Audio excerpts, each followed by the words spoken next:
मेरा प्रणाम, सत्संगी सलाम। आप लोगों के सामने मैं कुछ बातें रखना चाहता हूँ। हमारे बंधुओं में आना चाह रही थी। स्कूल का जो डिसिप्लिन है उसके बारे में सभी लोगों ने यहाँ पर अपनी अपनी बात रखी। मैं भी कुछ अपनी बात रखना चाहता हूँ। जब भी स्कूल में हम आते हैं तो बच्चे घूमते हुए नजर आते हैं, कभी इधर कभी उधर, कभी बाहर, टीचर भी डांटते रहते हैं।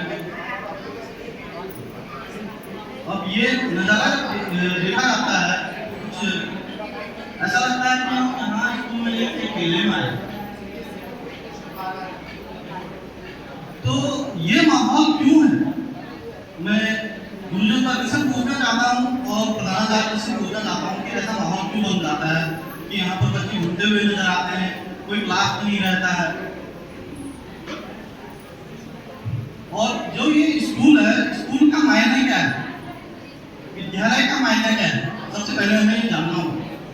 विद्यालय हम आते हैं, हम अपने बच्चों को तैयार करके घर से, हमारे जो माँ बाप होते हैं उनसे उम्मीद लगाए बैठते हैं कि बच्चा स्कूल जा रहा है और कुछ करके आएगा वहाँ से, और आगे हमारा बच्चा इंजीनियर बनेगा, डॉक्टर बनेगा। ये उम्मीदें हर अभिभावक अपने बच्चों से लगाए बैठे रहता है। मगर उन उम्मीदों पे वो बच्चा कितना खरा उतरता है, ये आप लोगों ने कभी उनसे या उनके उस बच्चे से आपने कभी डिस्कस की, या बच्चे ने आपको कभी बताया मैं स्कूल में जाके क्या कर रहा हूँ, या आपने कभी बच्चे से पूछा कि स्कूल में जाके बेटा आप क्या कर रहे हैं, क्या सीख के ला रहे हैं, टीचर क्या पढ़ा रहे हैं, और कितने टीचर आपके स्कूल में हैं कि आपके सिलेबस को पूरा करवा रहे हैं, सिलेबस के कितने टीचर हैं, आपके सब्जेक्ट के कितने टीचर हैं, पूरे टीचर हैं नहीं हैं। ये जानकारी अभिभावकों का बहुत जरूरी है कि घर में पूछना बच्चे से, हमारे बच्चे के पास कितने टीचर हैं पढ़ाने वाले, कितने सब्जेक्ट के कितने टीचर हैं। जब तक हमको जानकारियां नहीं होंगी स्कूल के बारे में, तब तक हम बच्चे से क्या उम्मीद लगाए बैठेंगे। बच्चा तो हमको गुमराह करता रहेगा कि आज हम पढ़ के आए हैं, बच्चा जा रहा है वहाँ हल्द्वानी और कह रहा था स्कूल गया था, उनको पता ही नहीं लग पाता है कि बच्चा कहाँ गया था।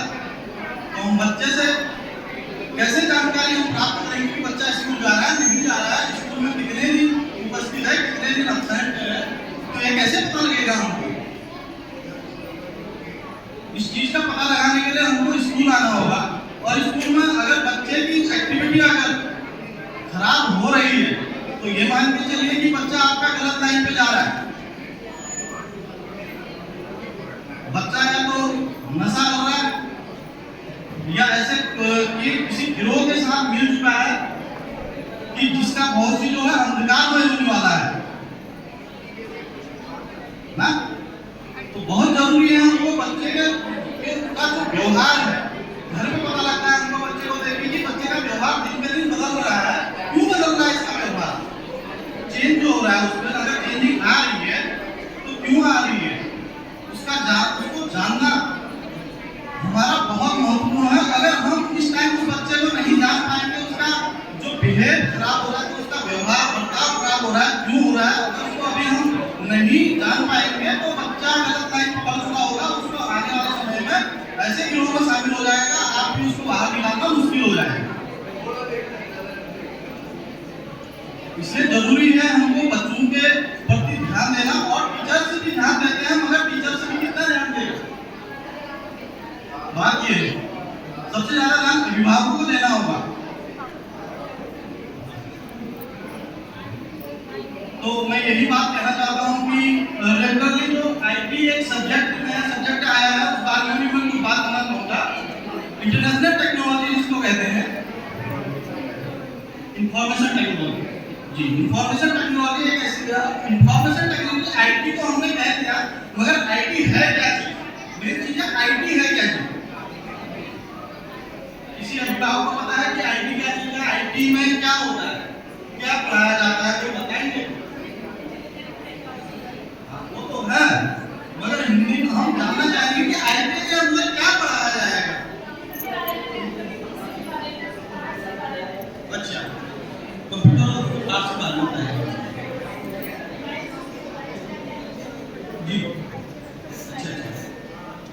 ठीक है, अच्छी अच्छी बात है। अगर कंप्यूटर के पार्ट्स के बारे में बच्चों को बताया जा रहा है तो अच्छी बात है।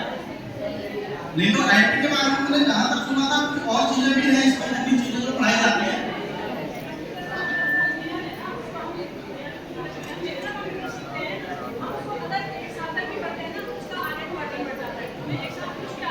बिल्कुल बिल्कुल, बच्चे के ऊपर बर्डन भी बढ़ रहा है, क्योंकि वो साथ साथ में अगर सब्जेक्ट पढ़ रहा है तो आईटी एक ऐसी चीज है उसको जो है बाद में भी वो सीख सकता है। जरूरी नहीं उस समय भी सीख सके, मतलब उसके साथ सब्जेक्ट जो है सब्जेक्ट नॉलेज कितना है पहले उसको हमें ये देखना है कि सब्जेक्ट नॉलेज है नहीं, आप आईटी पढ़ रहे हैं तो एक सब्जेक्ट उसका हो सकता है आईटी के मामले में अच्छा हो, सब्जेक्ट उसका सब्जेक्ट में वीक हो जाए। तो अगर एक दो मामलों में आप तो सफल नहीं हो पाएंगे। तो जरूरी है हमें जो विशेष हमारा जो मेन सब्जेक्ट है, मेन सब्जेक्ट क्या है हमारा, उस पर फोकस हमको सबसे पहले करना होगा। और उसके टीचर्स के उस सब्जेक्ट के कितने टीचर हैं वो हमें जानना होगा ना। जहाँ पर टीचर्स की कमी हो वहाँ पर हमको उस टीचर की व्यवस्था करनी होगी, और वो व्यवस्था या तो स्कूल से होगी या अभिभावकों से कुछ चंदा इकट्ठा करके उस टीचर की व्यवस्था की जाएगी। अगर नहीं अवेलेबल है यहाँ पर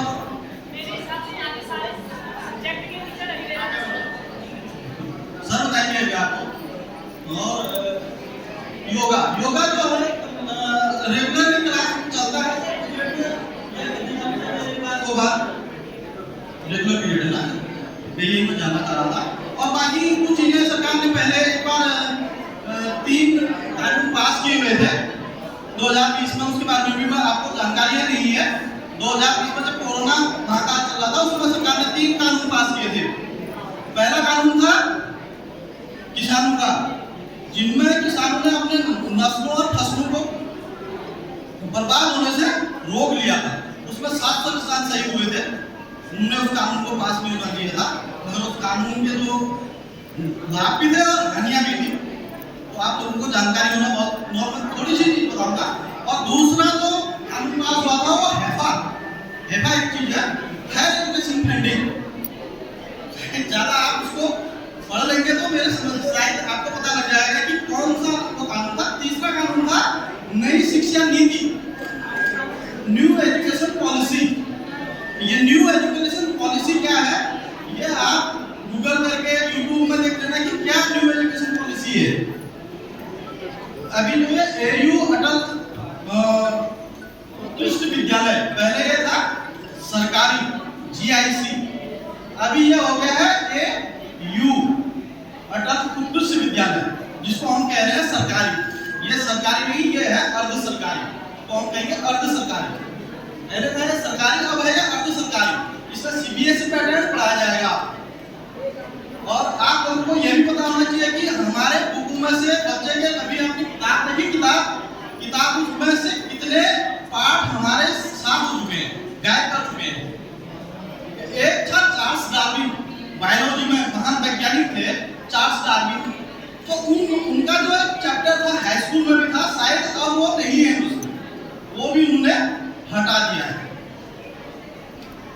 तो नई जो शिक्षा नीति है, इस बात में थोड़ा मैं आपका ध्यान केंद्रित करना इसलिए चाहता हूँ क्योंकि आप किताबों को भी देखेंगे, किताबों से कौन सी चीजें हटाई जा रही, कौन सी चीजें रखी जा रही।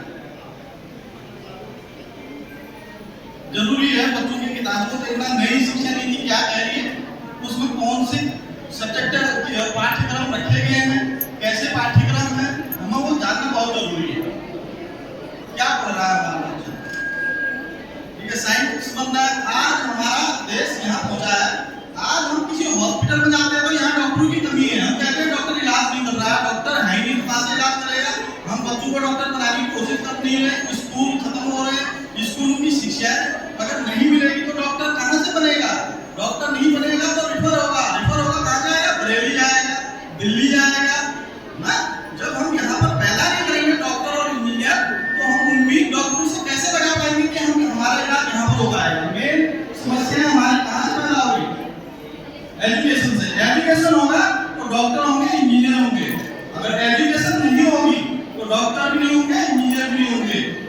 इलाज के लिए अगर आप हल्द्वानी जा रहे हैं, पहले हल्द्वानी सुशीलाकारी हॉस्पिटल था, बहुत अच्छा हुआ करता था, इलाज होता था वहाँ पर बढ़िया ना, बिल्कुल। अभी क्या स्थिति है कि वहां से कोई भी पेशेंट जा रहा है तो उसको इलाज नहीं मिल पा रहा, उसको रिफर कर दिया जा रहा है, या तो बरेली रिफर कर दिया जा रहा है या उसको दिल्ली रिफर कर दिया जा रहा है। ये स्थितियां आ चुकी है देश में। इसलिए जरूरी है पढ़ाई। अगर पढ़ाई होगी तो सब कुछ होगा, पढ़ाई नहीं होगी तो न डॉक्टर होंगे न इंजीनियर होंगे। तो मैं अपनी बात समाप्त करना चाहूंगा। इसी के साथ आप लोगों का बहुत बहुत धन्यवाद।